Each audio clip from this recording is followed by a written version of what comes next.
अथ द्वादशोऽध्यायः।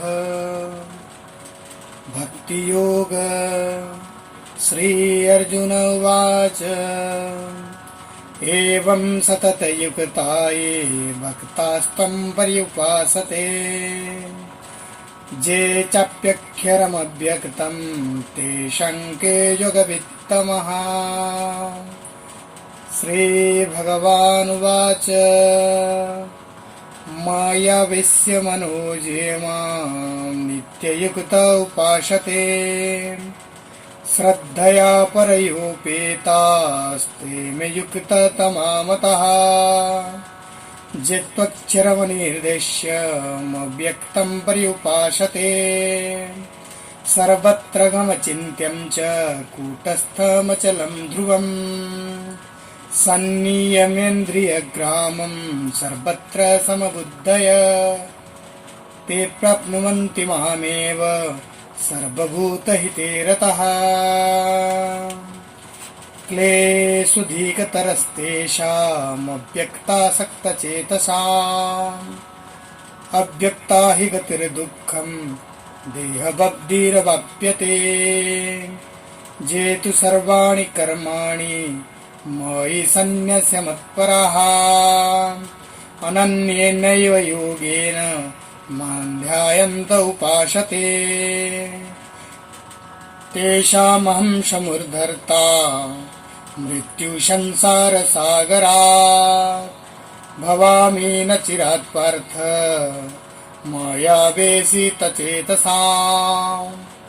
मयैव मनः धत्स्व मयि बुद्धिं निवेशय निवसिष्यसि मयैव अत ऊर्ध्वं न संशयः। अथ चित्तं समाधातुं न शक्नोषि मयि स्थिरम् अभ्यासयोगेन ततो मामिच्छत्तुं धनञ्जय। अभ्यासेऽप्यसमर्थोऽसि मत्कर्म परमो भव मदर्थमपि कर्माणि कुर्वन् सिद्धिमवाप्स्यसि।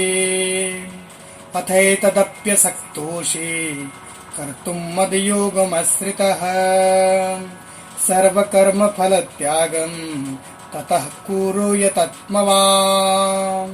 श्रेयो हि ज्ञानमभ्यासात् ज्ञानध्यानं विशिष्यते ध्यानात् कर्मफलत्यागस्त्यागच्छन्ति अनन्तरम्।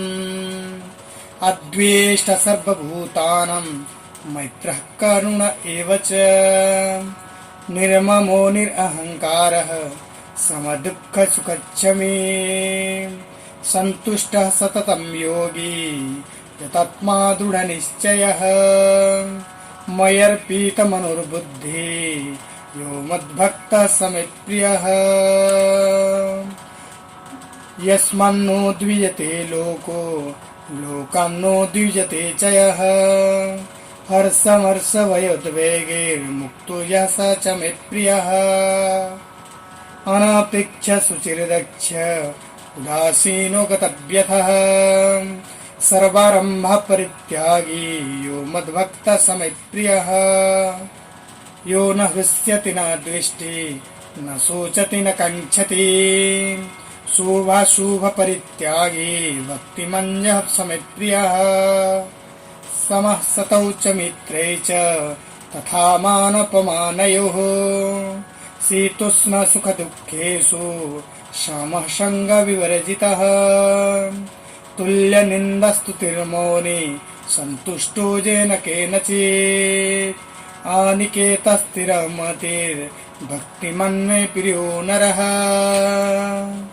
ये तु धर्मामितमिदं यथोक्तं पर्युपासते श्रद्धदाना मत्परमा भक्तास्तेतीव मे प्रियः।